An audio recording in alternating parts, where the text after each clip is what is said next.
오늘 우리에게 허락하신 하나님 말씀을 읽겠습니다.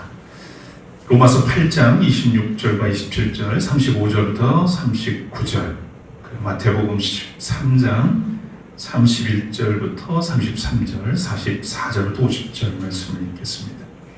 먼저 로마서 8장 26절과 27절, 35절부터 39절입니다. 이와 같이 성령께서도 우리의 약함을 도와주십니다. 우리는 어떻게 기도해야 할지도 알지 못하지만 성령께서 친히 이루다 말할 수 없는 탄식으로 우리를 대신하여 간구하여 주십니다. 사람의 마음을 꿰뚫어 보시는 하나님께서는 성령의 생각이 어떠한지를 아십니다. 성령께서 하나님의 뜻을 따라 성도를 대신하여 간구하시기 때문입니다. 누가 우리를 그리스도의 사랑에서 끊을 수 있겠습니까? 환난입니까? 곤고입니까? 박해입니까? 굶주림입니까? 헐벗음입니까? 위협입니까? 또는 칼입니까? 성경에 기록한 바 우리는 종일 주님을 위하여 죽임을 당합니다. 우리는 도살당할 양과 같이 여김을 받았습니다. 한 것과 같습니다. 그러나 우리는 이 모든 일에서 우리를 사랑하여 주신 그분을 힘입어서 이기고도 남습니다. 나는 확신합니다. 죽음도 삶도 천사들도 권세자들도 현재일도 장래일도 능력도 높음도 깊음도 그 밖에 어떤 피조물도 우리를 우리 주 예수 그리스도 안에 있는 하나님의 사랑에서 끊을 수 없습니다. 마태복음 13장 31절부터 33절, 44절에서 50절 말씀입니다. 예수께서 또 다른 비유를 들어서 그들에게 말씀하셨다. 하늘나라는 겨자씨와 같다. 어떤 사람이 그것을 가져다가 자기 밭에 심었다. 겨자씨는 어떤 씨보다 더 작은 것이지만 자라면 어떤 풀보다 더 커져서 나무가 된다. 그리하여 공중의 새들이 와서 그 가지에 깃들인다. 예수께서 또 다른 비유를 그들에게 말씀하셨다. 하늘나라는 누룩과 같다. 어떤 여자가 그것을 가져다가 가루 서말 속에 살짝 섞어 넣으니 마침내 온통 부풀어 올랐다. 하늘나라는 밭에 숨겨놓은 보물과 같다. 어떤 사람이 그것을 발견하면 제자리에 숨겨두고 기뻐하며 집에 돌아가서는 가진 것을 다 팔아서 그 밭을 산다. 또 하늘나라는 좋은 진주를 구하는 상인과 같다. 그가 값진 진주 하나를 발견하면 가서 가진 것을 다 팔아서 그것을 산다. 또 하늘나라는 바다에 그물을 던져서 온갖 고기를 잡아 올리는 것과 같다. 그물이 가득 차면 해변에 끌어올려 놓고 앉아서 좋은 것들은 그릇에 담고 나쁜 것들은 내버린다. 세상 끝날에도 이렇게 할 것이다. 천사들이 와서 의인들 사이에서 악한 자들을 가려내서 그들을 불아궁이에 쳐넣을 것이니 그들은 거기서 울며 이를 갈 것이다. 이는 하나님의 말씀입니다. 하나님께 감사드립니다.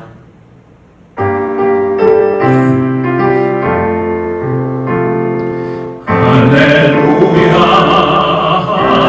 할렐루야, 할렐루야.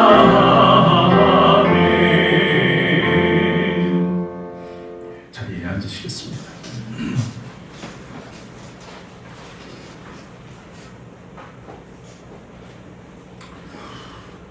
요즘 보니까 유럽은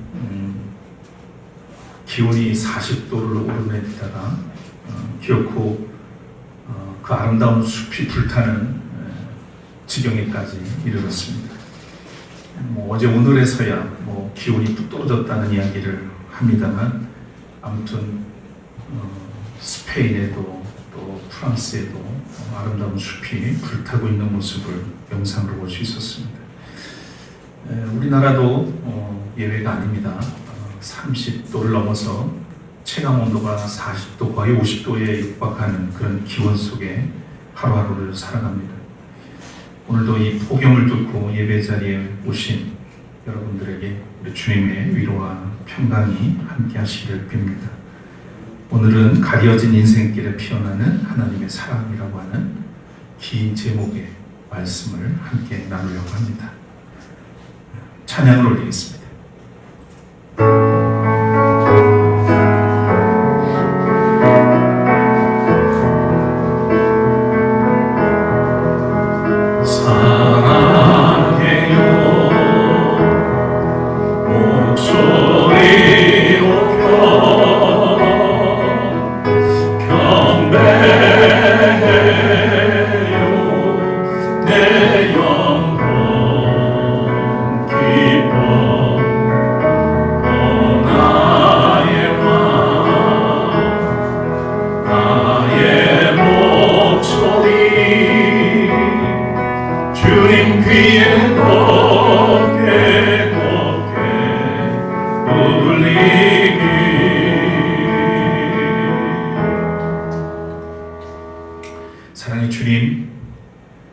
오늘도 거룩한 주일을 우리에게 허락해 주셔서 우리가 하나님을 믿고 섬기고 따르는 예배자로서 이 무더위를 뚫고 나와 주님 앞에 경배하게 하신 감사합니다. 몸이 우리의 뜻대로 움직여지지 않을 만큼 버거운 그런 날씨들이지만 우리에게는 주님 안에서 받은 은혜가 있고 또 주님 사랑 안에 머물기를 소망하는 그 마음이 있기에 오늘도 여기까지 인도하신 줄 믿습니다. 주님, 우리를 통해서 영광 받으시고 또 우리가 이 시대를 살아가는 하나님의 백성으로서 주님의 뜻을 헤아려서 오직 주님의 나라와 의를 구하며 이 세상의 거짓과 또 악한 것들과 대적하며 참된 것을 실현하고 주의 뜻을 이루어 나갈 수 있도록 우리를 이 예배를 통해서 새롭게 해주시기를 원합니다. 허락하신 말씀 가운데 우리가 다시 한번 우리의 모습, 우리의 믿음의 자리를 돌아보며 하나님 앞에 바로 설 수 있도록 성령을 통해서 이끌어 주옵소서. 부족한 종을 붙드시고 주의 뜻을 이루어 주시기를 간절히 소원합니다. 예수 그리스도의 이름으로 간절히 기도합니다. 아멘.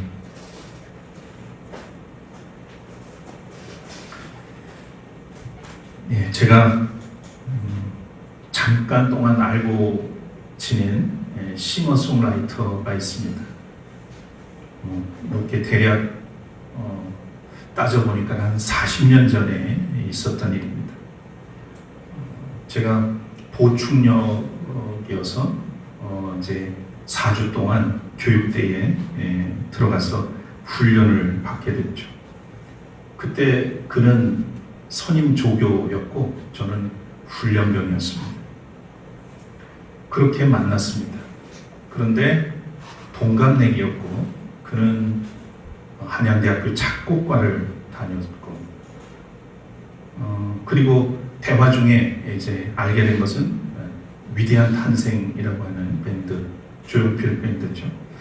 거기에서 키보드 주자로 활동했다는 이야기를 들을 수 있었습니다. 동갑내기여서 그런지 저한테는 제법 친절했고 그리고 훈련소에서 제일 좋은 일이 뭔지 아세요? 훈련 중에 열애시켜주는 겁니다. 그런 혜택을 누리게 됐어요. 그 안에서 만난 그런 사람이었죠. 아실지 모르겠지만 짧게 살다간 싱어송라이터입니다. 그렇게 만난 사람이 바로 이 유재하라고 하는 분이세요. 입소해서 훈련소에서 만났고 제가 18개월 이제 부대에서 보충역을 마치고 마지막 교육하는 그 교육을 받으러 갔는데 그날 크게 신문에 났어요. 그게 87년 11월 1일이었습니다. 간밤에 교통사고로 세상을 떠났죠. 25살이었습니다. 그가 1년 6개월, 그러니까 저는 훈련소에서 만났고 얼마 안 있다 그는 소집 해제가 돼서 이제 학교로 복귀하고 졸업하면서 딱 하나 앨범을 남긴 게 바로 사랑하기 때문에 라는 앨범이고 그 앨범에 담겨있는 노래 중에 하나가 가리워진 길이라고 하는 제목의 노래가 있어요. 제가 참 좋아하고 종종 따라 부르고 그랬죠. 가사를 보시는 것처럼 보일 듯 말 듯 가물거리는 안개 속에 쌓인 길, 이렇게 시작하는 노래입니다. 이 노래 속의 화자는 자신의 길이 어디에 있는지 알지 못한 채 안개 속에 홀로 서 있습니다. 이리로 가야 할지 저리로 가야 할지 망설이면서 곁에 있는 이에게 힘이 되어달라고 또 가려진 길을 열어달라고 간청을 합니다. 안개 속에 홀로 선 그 외롭고 아득한 마음은 어쩌면 우리가 살아가면서 종종 또는 가끔은 경험하는 것들이죠. 그래서 이 노래가 그렇게 낯설지만은 않습니다. 우리가 살아가는 시대는 하루가 다르게 변하죠. 어제까지 익숙했던 지식과 기술이 오늘은 낡은 것이 되고, 힘겹게 마련한 계획은 예상하지 못한 변화 앞에서 쉽게 흔들립니다.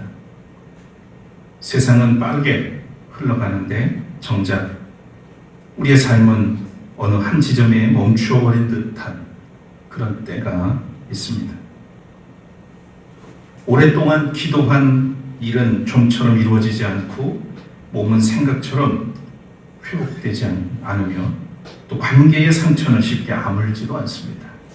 다른 사람들은 저만큼 멀리 앞서가는 것 같은데 나만 홀로 뒤에 남겨진 듯한 이 쓸쓸함, 어쩌면 우리의 실존적 상황인지도 모르겠습니다.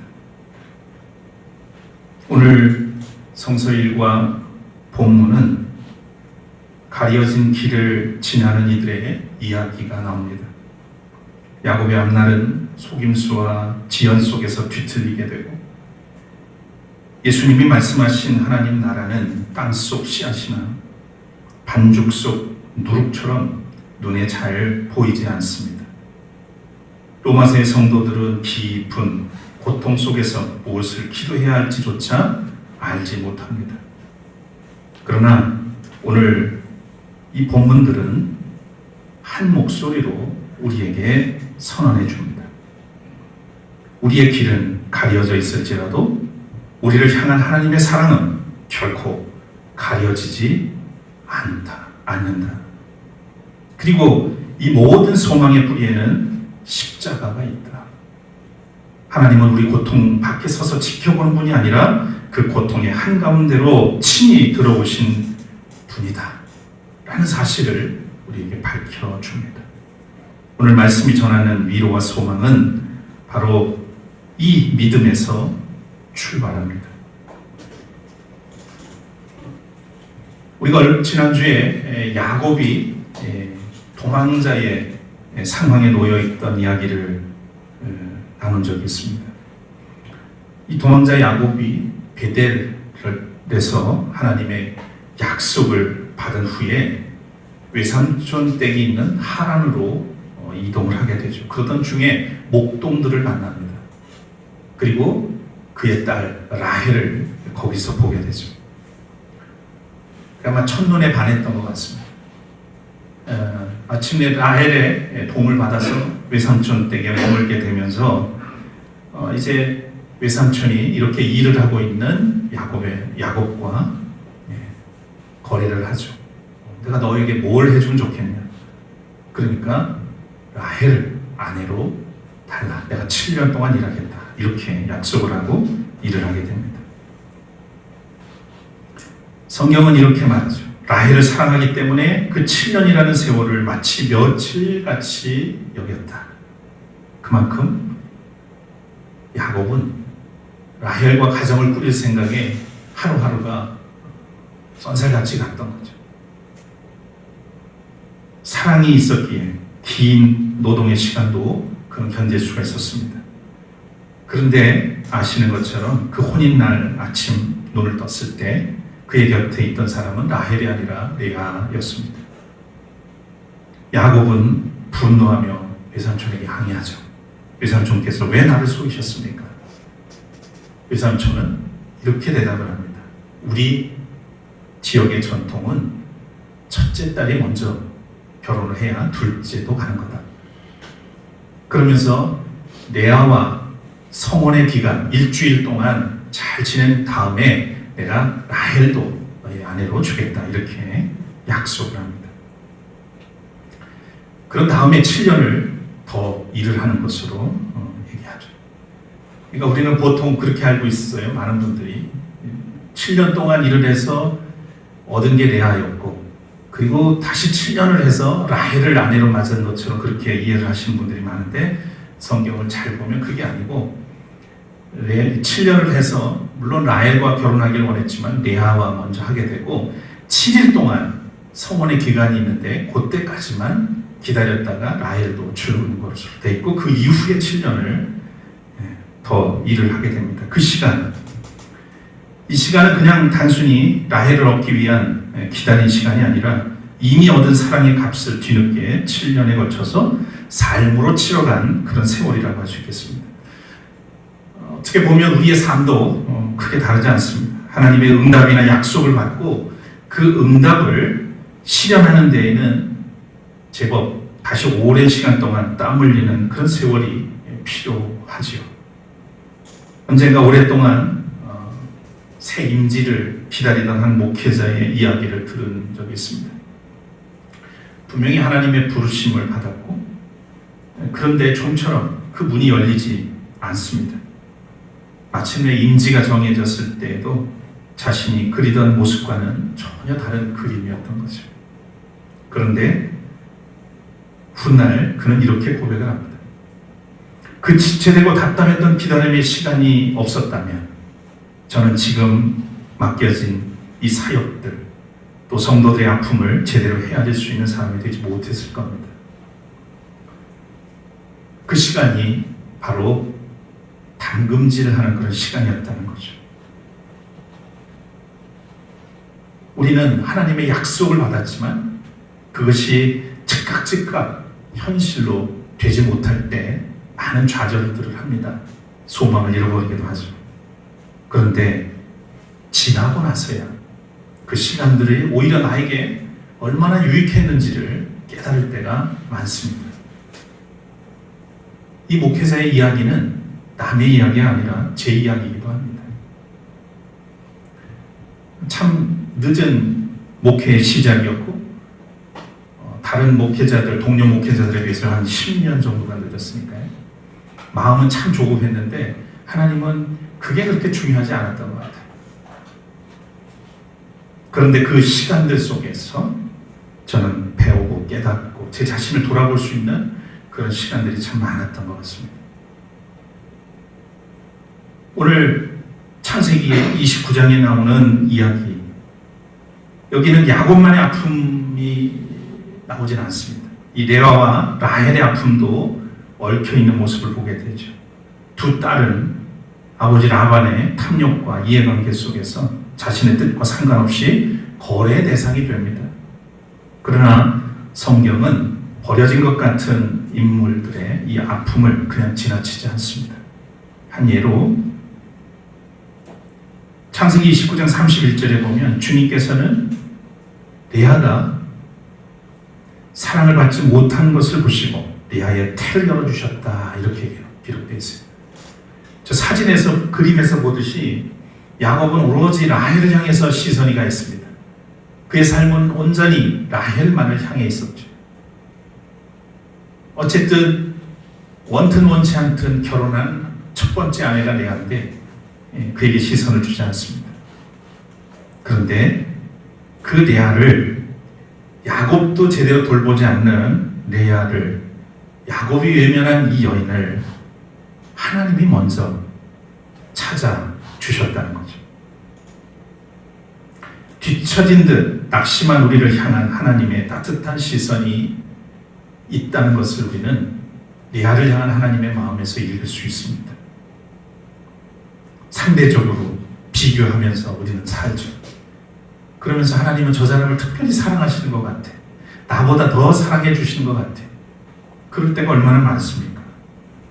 그런데 하나님의 마음은 그렇지 않다는 거예요. 사람이 외면한 그런 자리에 소외된 그들을 향해서 더 먼저 시선이 가 있고 그들을, 내 길을 열어주신다는 이야기를 레아를 통해서 보게 됩니다. 성사학자 월터 브루그만은 야곱을 흠없는 영웅이 아니라 욕망과 두려움 사이에서 끊임없이 흔들리는 연약한 사람으로 묘사합니다. 그럼에도 하나님께서는 그와 맺으신 약속을 철회하지 않으시고 그 갈등 많은 생애를 끝까지 붙드신다는 겁니다. 하나님의 사랑은 완벽한 사람에게 주어지는 상급이 아니라 불완전하고 미숙한 사람을 포기하지 않고 성숙하게 빚어가시는 그런 은혜, 그게 하나님의 우리를 향한 사랑이라는 겁니다. 세상은 속도로 사람을 평가하죠. 그러나 하나님께서는 속도가 아니라 방향을 중요하게 여기십니다. 얼마나 멀리까지 도달했느냐가 아니라 누구와 함께 걷고 있느냐가 중요하게 여기십니다. 지금 여러분이 지나는 이 지체된 삶의 모습, 또 기다림의 시간은 결코 버려진 시간이 아니라 영혼의 뿌리가 깊어지고 마음의 그릇이 넓어지는 하나님의 시간이라는 사실을 기억하셨으면 합니다. 하나님의 약속은 멈추지 않습니다. 그렇다면 눈에 아무런 결실이 보이지 않는 그 지체된 시간에 하나님은 뭘 하고 계실까? 침묵하고 계시는 하나님의 모습을 보면서 우리는 때때로 무너지곤 하죠. 근데 오늘 예수님은 하나님 나라의 신비를 거대한 궁전이나 화려한 권력이 아니라 아주 보잘것없는 겨자씨, 그리고 드러나지 않는 누룩, 그리고 감춰져 있는 보화, 그리고 바다에 던진 그물에 비유를 하면서 설명을 하셨습니다. 하늘나라는 겨자씨 하늘과 같다. 하늘나라는 누룩과 같다. 여자가 그것을 가져다가 가루에 섞어서 넣었더니 마침내 온통 부풀어 올랐다. 여기서 섞어 넣다라고 하는 이 말은 헬라어로 에네크립센이라고 하는 말인데요. 누룩은 감추어 넣다. 그런 표현인데, 그러니까 누룩은 우리도 경험하지만 반죽 속으로 깊이 사라져서 형체도 알아볼 수가 없어요. 그렇지만 그 순간부터 반죽 전체를 안에서부터 변화를 시킵니다. 하나님의 나라도 그렇다는 얘기죠. 눈에 띄는 화려한 성과가 아니라 지친 이에게 건네는 작은 친절, 당장 변화가 없어 보여도 오랫동안 견뎌내는 그런 인내, 그리고 외로운 이의 곁을 조용히 지켜주는 그런 시간 속에 하나님의 나라는 부흥이 이루어진다는 말씀입니다. 지금의 은밀함과 초라함은 결코 미래의 영광스러운 결말과 모순되지 않습니다. 저희 어머니가 집안이 그 아버지가 빚을 보증 섰다가 그냥 한순간에 모든 것이 남의 손으로 넘어가고 아주 가난한 그런 상황에 이르게 됐죠. 그야말로 한순간에 몰락한 집안이 됐습니다.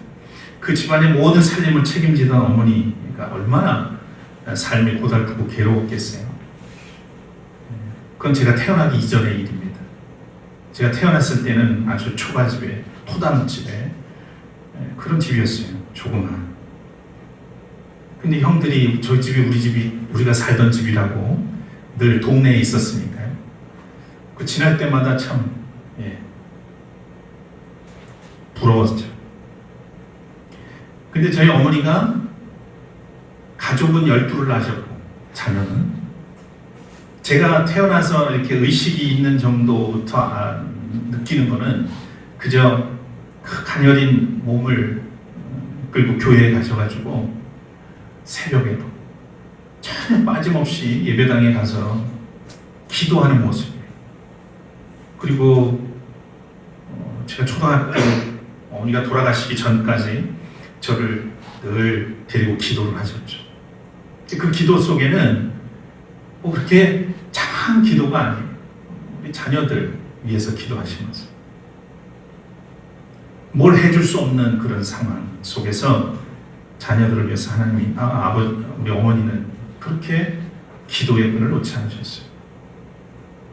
그리고 일찍 세상을 떠나셨지만 지금 가만히 우리 형제들을 돌아보니까 그 하나님 어머니가 한 땀 한 땀 심었던 기도가 우리 형제들 가운데 다 이루어졌다는 생각이 들어요. 지금 살아남은 형제가 이제 8인데 8 형제가 다 이제 부부가 살아있고 다 신앙생활을 하고 있고 우리 큰 매형이 연세가 80이 되도록 그렇게 예배는 참석했지만 신앙생활 하지 않다가 요즘 열심히 교회 다니면서 새신자 교육부터 해가지고 우리 큰 누님이 늘 그게 마음속에 한이었는데 엄청 행복해 하시는 모습을 봅니다. 그러니까 어머니의 기도가 어디로 달아나지 않았다는 거예요. 차곡차곡 하셨던 그 기도가 온 형제를 신앙 안에서 하나님의 은혜 가운데서 복되게 살아가는 이 모습을 봅니다. 작고 조용한, 그러니까 그 기도에 씨앗을 심었던 거죠. 보이지 않지만 그것이 지금 자라나서 가정가정을 복되게 하셨습니다. 또 그뿐 아니라 이렇게 작고 조용한 교회를 정말 신실하게 지켜오신 여러분들의 일상 역시 땅속 깊이 뿌리내리는 겨자씨와 같다고 저는 생각합니다.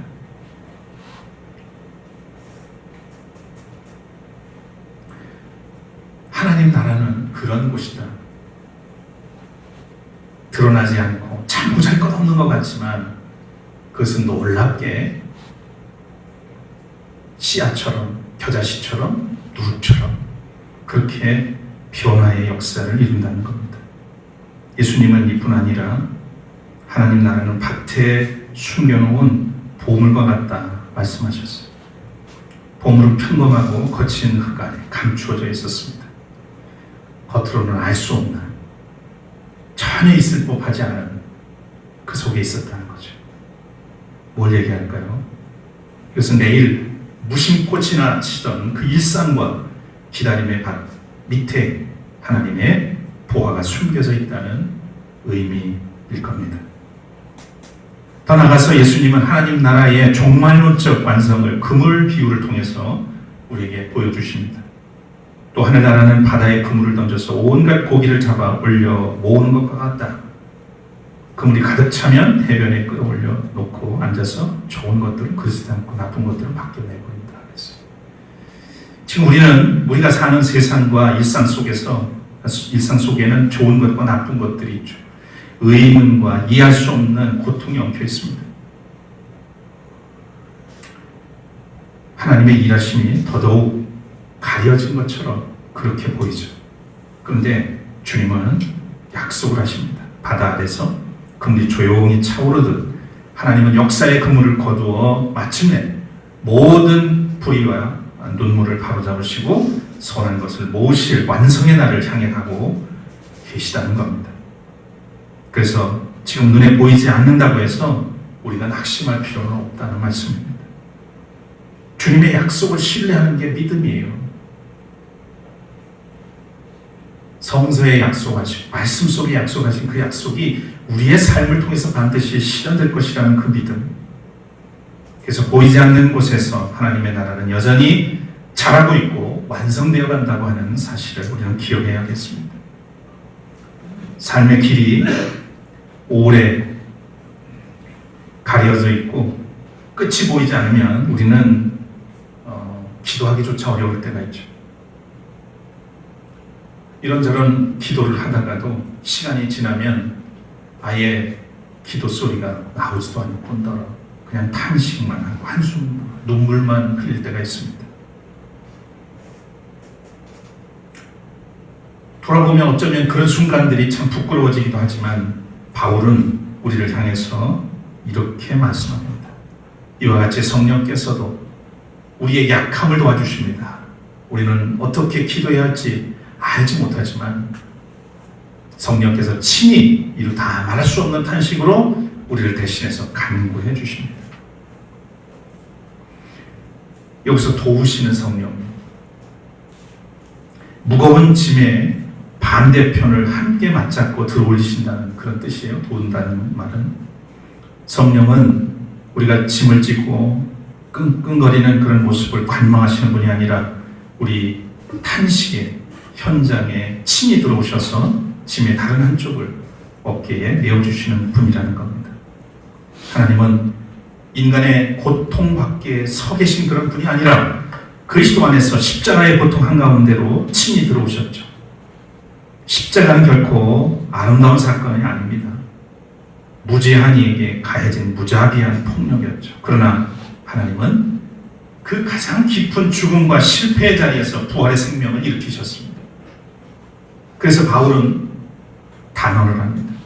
하나님을 사랑하는 사람들, 곧 하나님의 뜻대로 부르심을 받은 사람에게는 모든 일이 서로 협력해서 선을 이룬다. 질병이나 배신, 또 죽음 같은 비극 자체가 선하다는 뜻은 아니죠. 하나님의 선하심과 생명의 능력이 그 어떤 고통보다 강하기 때문에 하나님은 그 참담한 한가운데서도 마침내 선과 생명을 도출해내신다는 그런 의미입니다. 바울은 이 압도적인 은혜 앞에서 이렇게 소리칩니다. 하나님이 우리 편이면 누가 우리를 대적하겠습니까? 누가 우리를 그리스도의 사랑에서 끊을 수 있겠습니까? 환난입니까? 곤경입니까? 박해입니까? 굶주림입니까? 헐벗음입니까? 위협입니까? 칼입니까? 실패가 또 질병이 삶의 길어지는 그 지체가 심지어 죽음이 우리와 하나님 사이를 갈라놓을 수 있습니까? 라고 묻습니다. 그러면서 확신에 차서 목소리를 높이죠. 나는 확신합니다.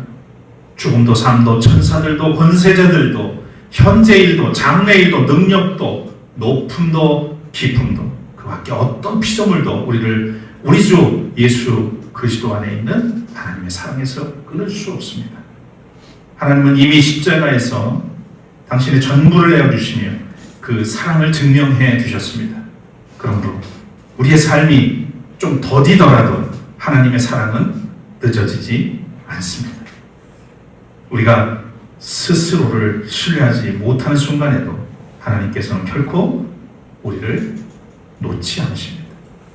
내가 포기하고 싶은 그 순간에서도 하나님은 결코 나를 포기하지 않으신다. 그 이야기를 바울은 우리에게 들려주고 있는 겁니다. 그러면서 로마서 8장 37절에 이렇게 막 고백하죠. 우리는 이 모든 일에서 우리를 사랑하여 주신 그분을 힘입어서 이기고도 남습니다. 이기고도 남습니다. 무슨 말일까요? 상처를 통과해서 얻은 압도적인 승리를 의미합니다. 믿음의 승리라고 하는 것은 울면서도 사랑을 놓지 않는 것이요, 두려움 속에서도 한 걸음을 내딛는 것이며, 길 전체는 보이지 않아도 나를 붙드시는 손을 신뢰하면서 오늘을 살아내는 것, 이것이 믿음의 승리인 줄 믿으시길 바랍니다. 사랑하는 여러분, 오늘 말씀을 듣는 우리 현실은 어쩌면 당장 내일부터 다시 안개 속일지도 모릅니다. 그러나 가려진 길을 지날 때 성도는 가만히 주저앉아서 기다리는 그런 수동적인 사람이 되어서는 안 되죠. 우리를 향한 하나님의 사랑이 결코 끊어지지 않음을 믿는다면 이제 우리는 가려진 현실 속에서 소망의 삶을 선택해야 합니다. 결과가 당장 보이지 않더라도 오늘 내게 맡겨진 밭의 작은 친절과 우리에게 맡겨진 그 밭의 작은 친절과 용서의 겨자씨 하나를 심어야 하겠습니다. 또 한 문장의 기도조차 힘겨울 때 주님, 나는 갈 길을 모르지만 여전히 주님을 의지합니다 라고 정직하게 고백할 수 있어야 되겠습니다. 내 삶의 작은 순종과 섬김이 눈에 보이지 않는 하나님 나라의 누룩이 되어서 이 세상을 부풀게 할 것임을 믿어야 하겠습니다. 보일 듯 말 듯 가물거리는 안개 속에 쌓인 길을 걸어갈 때 우리는 길 전체를 한눈에 볼 필요가 없습니다. 어쩌면 볼 수도 없죠. 그러나 우리에게는 하나님이 허락하신 오늘 내딛는 한 걸음, 오늘 심을 순종의 씨앗 하나이면 충분합니다. 다른 사람의 속도나 세상의 기준에 맞춰서 조급할 필요는 없다는 얘기입니다. 우리는 지체된 인생이 아니라 하나님의 신실한 시간표 안에 있는 사람들이죠. 버려진 사람이 아니라 성령께서 탄식으로 함께 기도해 주시는 그런 사람입니다. 실패한 사람이 아니라 그 어떤 피조물도 끊을 수 없는 하나님의 사랑 안에 있는 사람들이라는 것을 기억하시기 바랍니다. 우리 앞에 길은 여전히 안개에 가려져 있을지 모릅니다. 그러나 우리를 향한 하나님의 사랑은 이미 우리 삶 한가운데서 눈부시게 피어나고 있습니다.